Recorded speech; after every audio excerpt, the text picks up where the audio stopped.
Welcome to episode 46 of Believe in TCU as part of the Believe Network. I'm Zion Trammell, joined by Seth Dowdle. Today, we've got a TCU baseball episode for you all, but unfortunately, it didn't go the way we all thought it was going to go this weekend in Corvallis as the Horned Frog season is over, Seth. I mean, I can't even believe I'm saying that. It's done.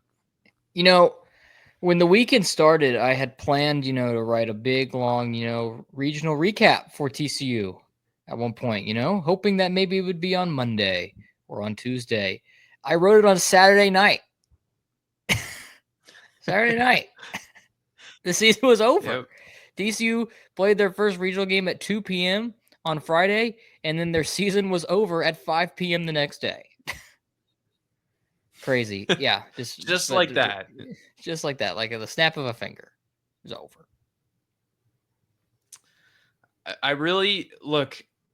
It's kind of hard to explain and to understand what happened because no doubt this TCU team is way better than the team we saw this weekend in Corvallis. And I kind of thought, hey, maybe them not hosting, because that's what a lot of people thought. Maybe TCU should be hosting a regional. Maybe that was going to motivate them and fire us up. We saw a lot on Twitter with the players being like, all right, cool, that's fine. I was like, all right, I like this energy that, this team is giving off. And it just from the jump, it just was never a team that I recognized at any point during the season. This is just not what we saw from TCU. So, just to give a little back some context here, TCU started this regional taking on USC, a team that kind of just snuck in to the bracket. Literally, last team into the bracket. That's true. The last team in, and they lost 13-1.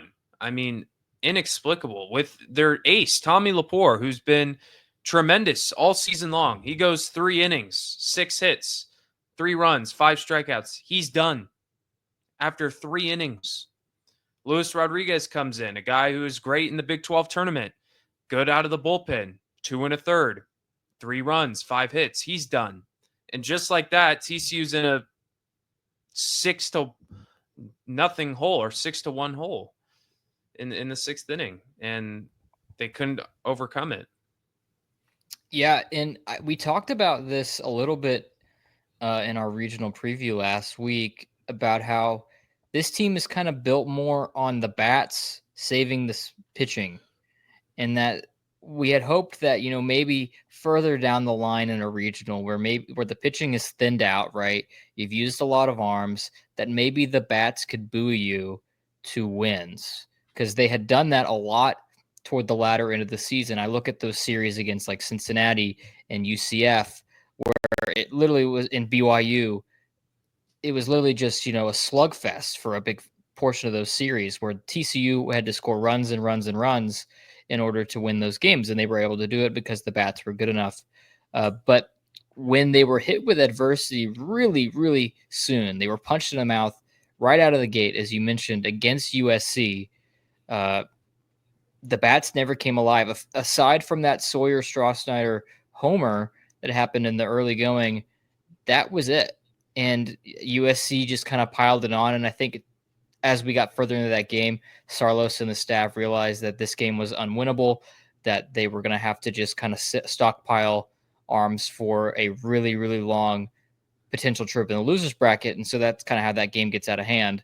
But yeah, it was done from the get-go. The moment Tommy Lepore hit like 2 batters through 3 innings, and he let the leadoff hitter reach in all 4, he faced 4 leadoff men and they all reached. I kind of knew that maybe the writing was on the wall, because if he's not having his best stuff, then maybe everyone's just checked out. We mentioned how important it is to get that first win in a regional, because if you find yourself in the elimination bracket off rip, it's a long way. It's a long climb to get yourself out of that. And TCU put themselves in that hole immediately. And then Caden Aoki for USC, 8 innings, 4 hits, 6 strikeouts. He was completely stymied this TCU offense outside of, again, Sawyer Strohsnyder. But uh, really, it came as a shock. And then later on in the day, St. Mary's, the 4 seed, go Gales, taking on Go Oregon Gales. State. Yeah, the They beat them. Oregon State, they were the host, and they won that game. And so now you're faced with an elimination game against the host of the regional, which doesn't do you any favors. But then again, they get out in a big deficit early on, down 3-0 after the first inning, down 7-0 through 3, and they can't overcome it, and they lose 7-2. And I really am at a loss for words how this happened to the Horned Frogs. And I'll say this, and Seth, we talked about this a little bit. Going into a game against Oregon State this early in the regional, would you have rather played them then and just get it over with, or would you rather played them later? And I think the argument for we kind of both agreed on was that you would rather just play them now because you have more pitching and you're kind of more at full strength to take down Oregon State. Mason Brassfield got the start, and he struggled big time. He only went 1 inning. And so just like that, TCU season ended, and it's pretty unbelievable. Yeah, frankly, you mentioned, you kind of used the word there, unexplainable. It kind of is a little bit, and I'll attempt to explain it just a little bit. Maybe offer some reasons why this happened. Right? Why are we here? TCU was 39 and what? They won 39 games going into the tournament. They were 39-18 heading into the regional. Finished the season 39-20. That's a good season, 39-20. I'd say objectively, especially compared to where they were last year. That's a good season, but your season ends 2 days into the tournament. That is no doubt a disappointment. And for a team in a program like TCU, it's frankly unacceptable. But how do we get here? Why are we here? A lot of the big, contributors, especially in the lineup and also in the pitching staff, are either new to the program, this is their first year here, or they are freshmen. You look at guys like Strohsnyder and Nolan Traeger and Noah Franco, they were tasked with a whole lot of the offensive load throughout this season. And it kind of just looked like when the lights got really bright in the Big 12 championship game and in the first 2 games of the regional, they kind of, either, became a little bit of unsure of themselves or, kind of, went back to old habits. And obviously nothing was going. And then you also look at the veterans that you would point to, like, hey, we need some veteran guys to, light a spark in the team to get them where they need to go. Even then, there's only 2 people that were on the active roster for TCU while they were playing in Corvallis that had been in a regional before. One of them, Anthony Silva, who was there obviously in that team that made it to Omaha. And then Jack Bell was on the bench for a couple A&M teams that made it to the regionals. Carson Bowen obviously made it to the regionals, but he wasn't in Corvallis with the team because of his rib injury. So even then, like all of the veteran guys that have been around, like even like Tommy Lepore, he has never pitched in a regional before. That was his first time in a postseason baseball game. And it was very evident for everyone that was going out there that they were rattled to the bone. That's a very good point. I totally can see that, and that can certainly point to why things didn't go the way TCU expected.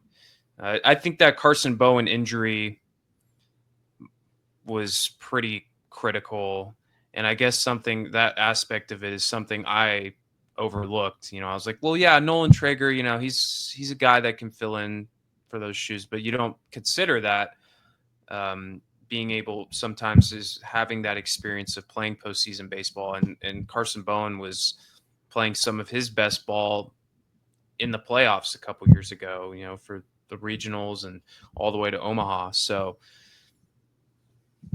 It totally makes sense. And I think for me that thing that hurt them is going to be a positive thing moving forward with this program, is something that you can turn into a positive, is that this team now has that experience.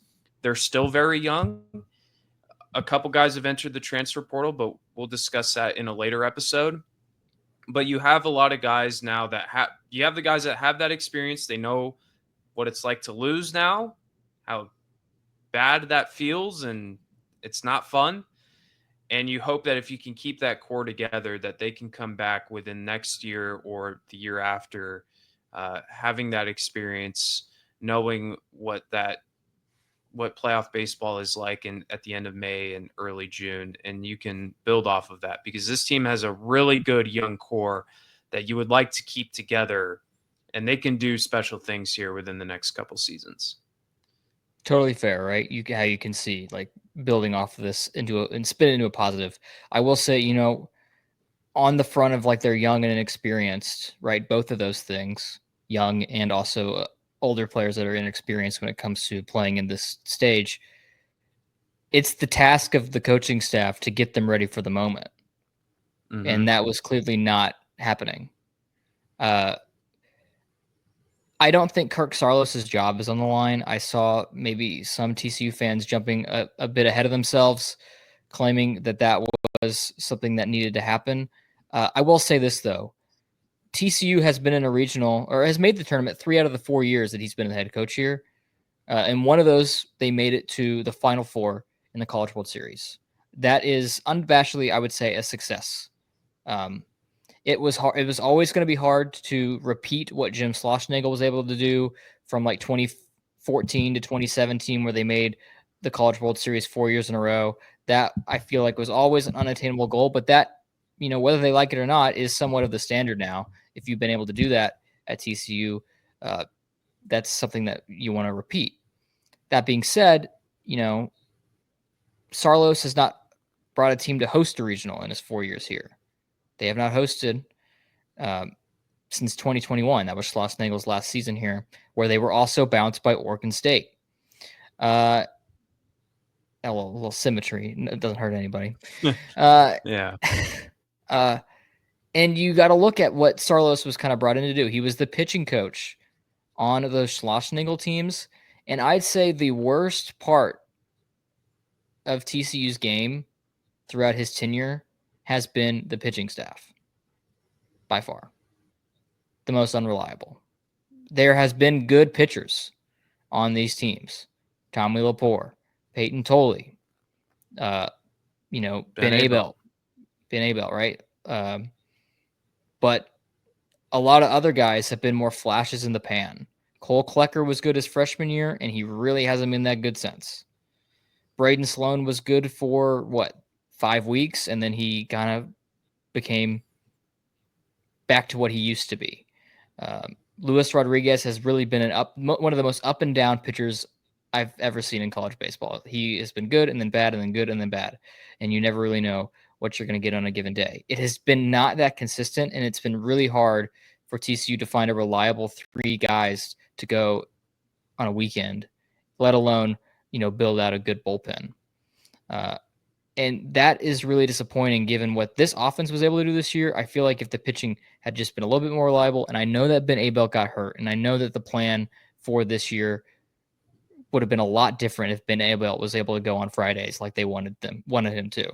I just feel like that if Kirk Saarloos is going to get axed, the reason is not necessarily going to be about his team's underperforming in terms of record. It's that his main job as, the pitching guru that he was brought in here to be, he has not succeeded in that, at least on paper, to the extent that I think was expected. It's hard to kind of fathom that, how inconsistent TCU pitching has been, and especially this season. It was really, we really didn't have a Sunday starter at all. We tried giving, Trevor Baumler was the guy early on in the season, and obviously that unfortunately didn't work out. They gave Noah Franco a couple shots at it, and it really wasn't working for him either. So it was a mess. And no doubt when you lose your best pitcher, it's not easy. You know, you can ask any baseball team that it's going to be a tall task. But yeah, it is frustrating. I think the offense was tremendous this season, and they obviously weren't good enough. I mean, I'll say this, I'll defend the pitching here. Even if the pitching staff was perfect, they gave up 3 or 4 runs, it still would not have gotten the job done. Now, obviously, the circumstance and approach is different in closer games compared to a blowout. I understand that. If you're down 7-0, your approach is a lot different in your AB there than if it's 2-0. But the offense since the Arizona series didn't show up, and I'm not really sure what happened. It's pretty hard to explain, but yeah, it's totally reasonable, I think, for fans to be frustrated with the output that we've gotten from this pitching staff, especially with who you have at the helm and why he's here. So fans might start to question, well, why is he here? If that's what he's supposed to be the guy for, does he still need to be here? But I'm still an advocate for keeping Sarlos here. I really like him a lot. I think he's a great coach. Obviously, very knowledgeable about the game, and his players, I could tell, really love playing for him. But Yeah, and no, I I'm not. understand the concerns of TCU fans, and I know Yeah, you're not either saying that, but I understand where people are coming from in that yeah, regard. not advocating for that at all. Because I mean, if you look at it, TCU baseball has been the most successful it's ever been when Sarlos has been on the staff, whether as the pitching coach under Schlossnagle or as the head coach. I believe Sarlos Hmm. got here in 2014, and that was the start of the big run, right? They made the World Series, the College World Series in 2014, 15, 16, and 17. Um, and so I'm this has been the best it's ever been. And if you look at the pitchers that were on those teams, you're looking at like the Nick Lodolos of the world were on those teams.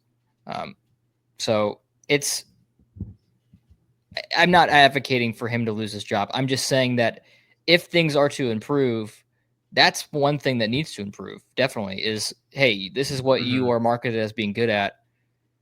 And I agree with you. Like even if they had given up 1 run or 1 or 2 runs against USC or Oregon State, like they still lose those games because the offense was very bad. But just trying to, we're trying to explain the unexplainable here, right? This was not how we thought this weekend was going to go. Hmm. I Wasn't. thought we were going to be entering at least a regional final, let alone a super.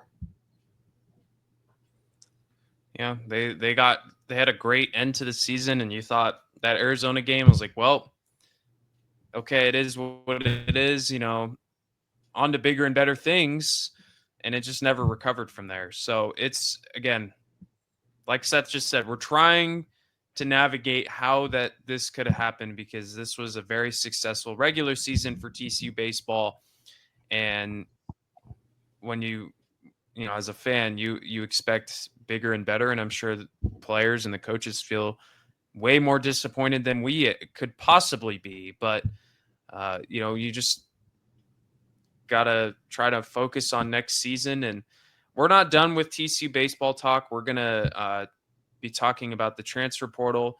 As I'm looking on Twitter right now, there are a bunch of guys that just entered the portal for TCU, but we're not gonna. Really? Oh no. Yeah, Okay. Oh no. yeah. A lot of guys, but we're not going to be talking about that right now. We're giving you a little teaser there. We're hoping to talk about that later on in the week. But I've now gotten Seth glued to Twitter now to see Well, I'm just so sad what's that been going on. Trey Newman, who pitched 1 game for TCU, has entered the transfer portal. Hey, whoa, whoa, whoa! We're not supposed to be talking about it yet, okay? I'm sorry. I'm sorry. That's I know. I'm it's sorry. big news. We bring up Trey Newman because he was mentioned as someone to look out for in the TC regional in Corvallis, according to Oregon State's SI page. So that was pretty funny. But yeah, he entered the portal. Instead we are going to discuss Big 12 teams that are still alive because we can't wrap up the regional final as a whole because as we're recording this, uh, the super regional is not set yet. But there are a couple Big 12 teams that have advanced. Arizona, the Wildcats, continuing their run here, they have advanced, and so has West Virginia. Um, Not super surprised here, but about those teams advancing. Um, Very excited for both of them and looking forward to seeing what they can do in supers. Yeah, not to like say that the Arizona one was not legit, but they had possibly the easiest pass to a super of anybody. They beat Cal Poly on Friday, and then Utah Valley somehow beat Oregon as the 4 seed. So then the Arizona got to play Utah Valley, and then Oregon proceeded to like lose to Cal Poly after, and they were out after 2 games. So Arizona played Cal Poly twice and Utah Valley en route to a sweep of the Eugene Regional. So I'm not saying that was not legit. Obviously, they earned it, but they didn't have to play Oregon. So how you were able to advance to the super regional and not have to play the host is pretty wild to me. But good for Arizona, No, yeah, good for Arizona. I didn't watch. For sure. I didn't see anyway. that at all, but I did see Oregon lose, and I was like, Utah Valley, what is going on here? But that's pretty cool. And then West Virginia, they defeated Kentucky to get to the Super Regional. They'll await the winner of LSU and Little Rock. That game being played at 8:00 Central on Monday as we're recording this. That game was crazy between what's it called? Kentucky and West Virginia. Kentucky was up 12 to 7 in the bottom of the 8th. And then West Virginia scored 6 runs. Yeah. To win the game and advance to the Super Regional. And also to further the official Believe in TCU anti-SEC agenda. That's what we're here for. We're Big 12, baby. Come on now.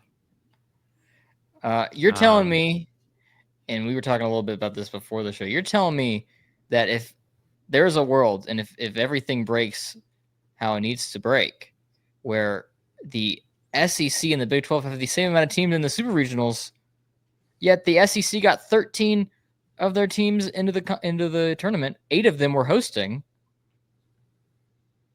Anyway. Yep. Shout out to the Big 12 representing. Shout out to Oklahoma State for eliminating Georgia with that big walk-off homer. Obviously, Oklahoma State ended up losing in the regional final anyway, but that was hype. Yeah. And shout out to Ray Cartwright, who went to war with SEC Baseball Twitter this weekend. Unfortunately, TCU was unable to back up his talk, but this dude was like Captain America against Thanos' army, man, just going to war with particularly LSU Twitter and a couple other SEC, I think Tennessee maybe, but it was really funny to see that unfold. Ray, round of applause for the performance this weekend on Twitter. In case you missed it, he was just on a tear going. I mean, his replies were flooded with SEC have you seen baseball, his mentions, man? Twitter people just his mentions are on fire. And I don't know how much of it was just a troll job by Ray. I think a lot of it was. And he was just doing an incredible job. They were getting so butthurt. And unfortunately, like I said, TC wasn't able to back it up. But Ray Ray was going down swinging, man. It was awesome to see. Yeah, I don't, I'm looking at some of his mentions right now. He's been ratioed on most of his tweets over the past 48 hours. That didn't phase him and though. He was still going at him. no, and what's even funnier is he was like ignoring on Saturday during the Oregon State game. He was like totally ignoring that was even happening.